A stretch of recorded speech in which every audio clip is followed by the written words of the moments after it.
Welcome to another exciting edition of Near Mint Comic Radio, your local comic shop shrunk down, gamma radiated, and sworn to protect a world that fears and hates it, and aired live every week only on the Non-Productive Network, the only place that would have us. I'm your host, Frank, joined in studio as always by Pete. Hi, Pete. Almost did it in one, Frank. Yeah. On Near Mint, we rank and review comics from best to worst. That's Mint, Near Mint, good, fair, and poor to you newbies, and try to guide you in what to read and what might be better to avoid. Very excited this week. We are doing Powers of 10, issue number 4. Yes. Feels like so many more, but yeah. Well, this is 4. This is what, the 8th issue of a 12-issue series? I think that's probably right. So, a 12-issue 2 series. Whatever. Yes. Damn you, Hickman. Yeah, this Why do you have to be so confusing? This one was the least confusing Power of 10 that we've had in a while. I'm going to agree with you on that This was pretty straightforward. It was pretty much, I think, just in 2 time periods. 3. Oh, okay. Briefly. So we get a lot of interesting questions answered in this, but it's not really a heavy development issue, right? It's not like a hell of a lot really, quote, happens in it. But I still really enjoyed it. I liked what we got to see. I like to see Cypher, well, Professor X introducing Cypher to Krakoa. Yes. And we got to see a little bit about that. That was a little creepy for me as an X-Man fan. Oh? Because that getup that Xavier was wearing with the pith helmet, yeah, the old British Empire pith helmet thing, is actually not something that Xavier himself is known to wear. It's actually way more associated with Cassandra Nova. That's Xavier's twin sister, whom he strangled in the womb. Wow, I do not recall this. Yeah, this is I believe this was from Grant Morrison's run on the X-Men. That's and she's a really nasty villain. Oh, wow. She's one of those ones that they roll out, and like the whole thing of it is there's no possible way to defeat her. Wow. And I hate those kinds of villains. Is she what is her does she have any special abilities, or is she a mutant too? I believe it's mostly kind of like Xavier's, a lot of very powerful mind stuff. Okay.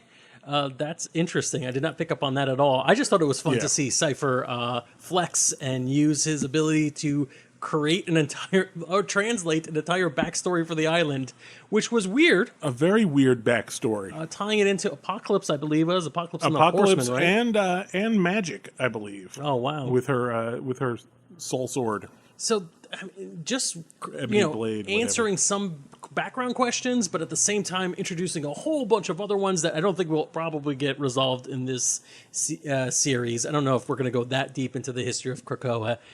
But, plant the seeds for later stories. Good for you. I like that. I like that, Hickman. I'm expecting that we're going to get some of these Apocalypse and Four Horsemen questions answered. That does seem like it. The real meat of the story, the thing that we should probably spend about 2 hours talking about. The thing that we skipped over? Yeah, is Mr. Sinister's fantasticness. I am so upset about this. Upset? Yeah. All right. I mean, I enjoyed this take on the character. Yeah. It makes zero sense to me based on the established history of Sinister. So I kind of thought maybe this was something where I was missing a lot of development in between, but I also, by this point, have started to suspect that anything new that happens in these books that seems new is just new. Yeah. So Sinister, the way I remember him, which to be honest is largely from the 90s cartoon show, he's a mutant geneticist. He's pretty fabulous in design, but other than that, like, he's not a humorous character. No. He's sinister, really. Yeah. The established history of him in the comic books is that he was Nathaniel Essex, actually a human geneticist. Oh, that's right. And he added... from the 1800s. Yeah. And he ended up striking a bargain with Apocalypse for more power, essentially. And that's how he got the weird powers and the weird look to him. But he was essentially very much a Victor Frankenstein kind of character. I believe he was originally searching for the cure to some sort of genetic defect in his wife and child. Right. You know, the classic thing, the classic trope. And now we've got this guy who he definitely, you could see where how do I put this? I feel like he's Dr. Venture as an X-Men who has like the very basics. He has genetic engineering abilities. So he's made dozens of clones of himself, and he's populated a Sinister court where he's just sort of interacting with himself all the time, killing himself, deposing people. Some of them are mutants and some of them aren't. There's no real explanation. There's a lot of ancillary text throughout that doesn't really clarify anything. It's like world building. It just creates this idea of what Sinister is now, but no explanation as to why he's this way or why the sudden change in this character. I like it, but it's weird. Yeah, I get it. It's almost a Dr. Frankenfurter meets Mr. Mixie-Spitlick. Sure. Okay. Kind of all vibe. that tracks. Yeah. There is a. We're not doing a great job. We're not doing a great job of describing this, but we actually are. Yeah, Dr. Moreau meets Dr. Frankenfurter.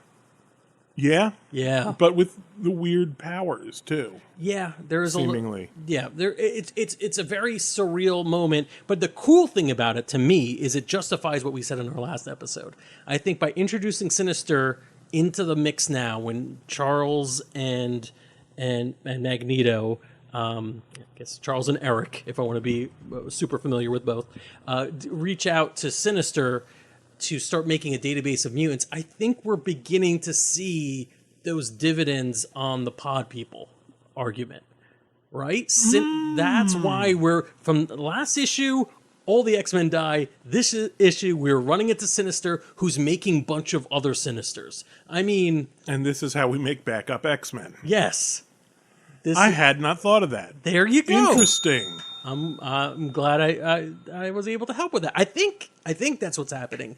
It seems like it flows narratively. It makes sense. I have to go back and reread those bits of Sinister gossip again now. Some of it feels like it could fit in, but it's so random that it's like a Rorschach test. It depends on what you want. I get the distinct feeling that almost all of these are going to make perfect sense by the end of the. Oh yeah. By the end of the books. I would agree with that. It's like we're going to go back and say, "Oh, that's what he was talking about. That's what he was talking about." Yeah, I think so. Some of them are obvious enough to give you hints, or to at least get you going on who he's talking about. Mm-hmm.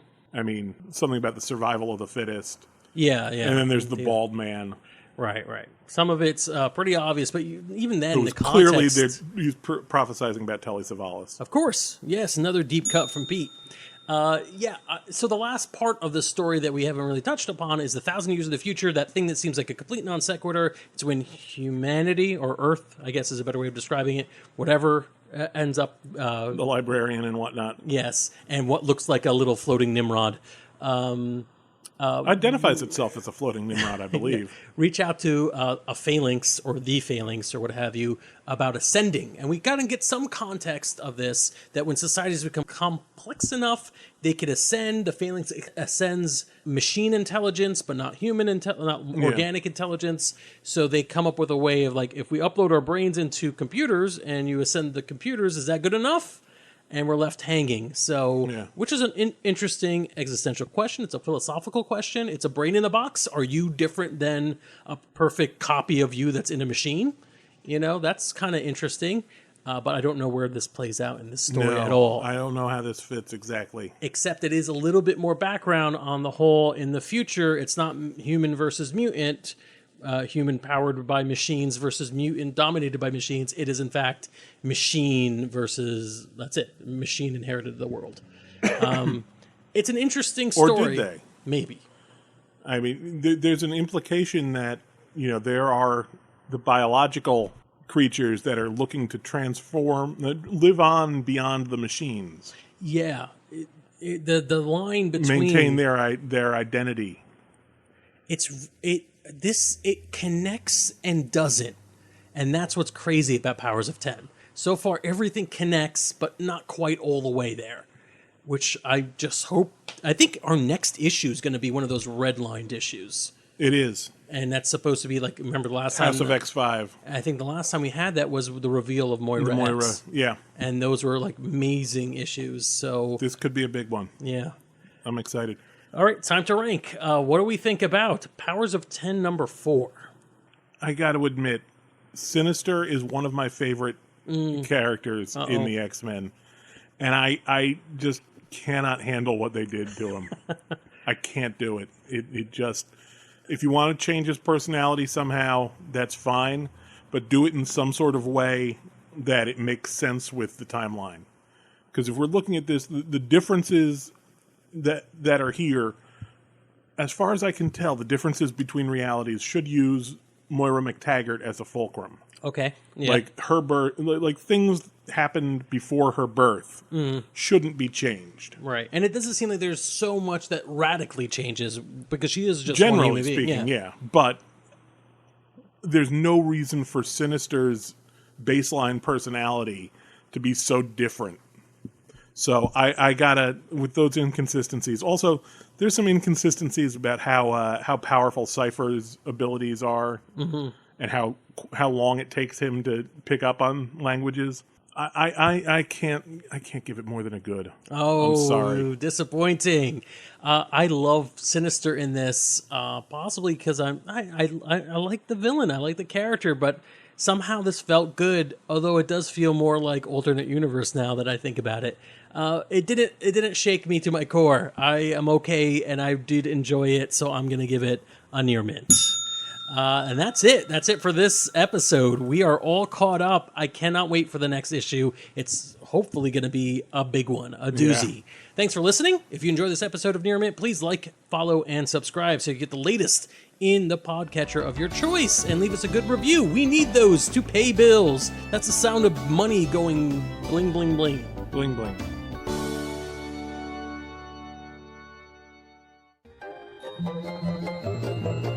This has been a non-productive media presentation. Executive producer Frank Hablawi. This program and many others like it on the Non-Productive Network is distributed under a Creative Commons Attribution Non-Commercial No Derivatives license. Please share it, but ask before trying to change it or sell it. For more information, visit non-productive.com.